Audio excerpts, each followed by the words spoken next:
Bet you didn't know they were going to bury you in that. Hope the 70s are in heaven or wherever.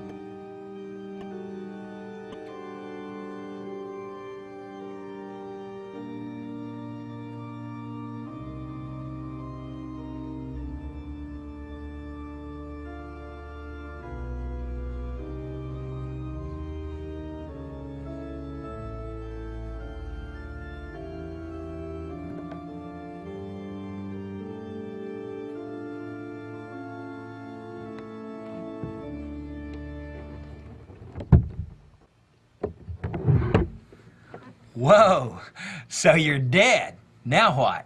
You're probably wondering what's coming next. You're probably wondering what's around the corner. Well, maybe I can answer some of those questions for you. Well, not me, but the Bible certainly can answer those questions for you. So why don't you come and go with me, at least for a little bit, and let's see if we can answer some of these questions. Come on, you can come on out. Yeah, good. Let me help you here. Come on, just like that. Super. All right, step up. Now listen, let's go this way. Let's go back to a room and let's talk a little bit about what it means, because it's going to be really important for you to understand some issues about death, especially since you're sort of facing it now. So let's go check this out.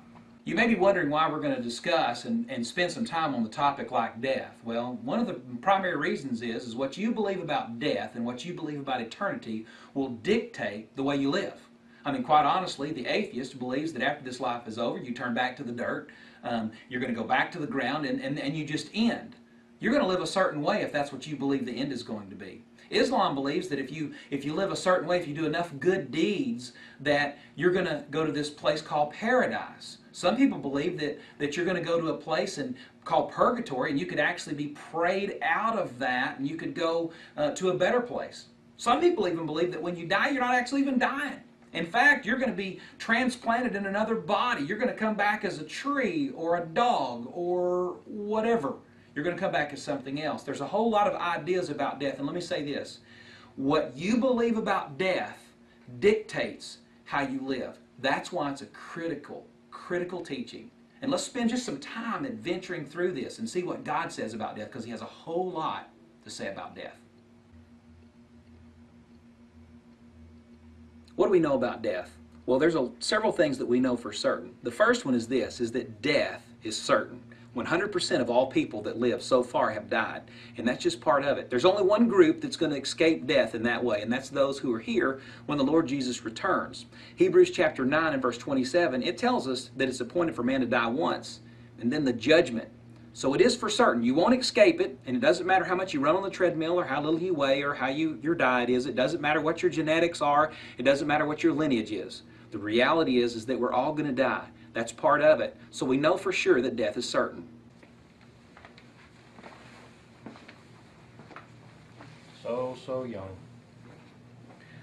So when it comes to death, there are several things that we say that we know. We know it's certain. That's one thing. The other thing that we know for sure is that death is a reference to separation. In fact, the word in the New Testament used for death is the word thanatos, which literally means to separate. And so what happens is the body is separated from the soul. That's what death means. And so when we die, our body, our physical body, is separated from our soul. Can I borrow just her for just a second? You know? No. Thank you. Like for instance, Mr. Potato Head here, let's say he's traveling along one day and something really bad happens to him. He's in some type of spud accident or something, and Mr. Potato Head has his potato body, but at the same time he has his potato soul. Now if Mr. Potato Head is a believer, then what happens is Mr. Potato Head's soul is separated from his body, and his soul goes to be with Jesus. See? Happy Mr. Potato Head. But let's say on the other hand, Mr. Potato Head has an accident, something bad happens, and he dies, and Mr. Potato Head, his soul is separated from his body, but then he suffers the second death, which is where his soul is separated from God. Not such a good thing. And so here's the reality. Death is separation.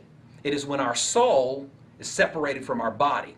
That's going to happen to all of us except for those who are here when Jesus comes. Now, if you're a believer, Paul said to be absent from the body is to be present with the Lord. That means that when you die, your soul goes to be with God.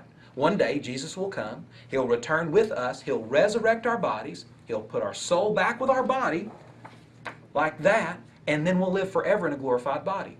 If you're not a believer, though, if Mr. Potato wasn't a believer, his soul would be separated from his body, bad thing, and he would be ultimately separated from God. Death is separation. In the New Testament, most of the time for believers, death is not referred to as death, it's referred to as sleep. It says that the children of God, when we die, it's as if we are falling asleep. Now, Scott, to be honest with you, I've run out of notes at this point. Do you mind taking over here and finishing this thing off? If you would, that would be great, and I'll get you back where you need to be. We'll get you back in the coffin out there. Unfortunately, that's as far as I can take you. So.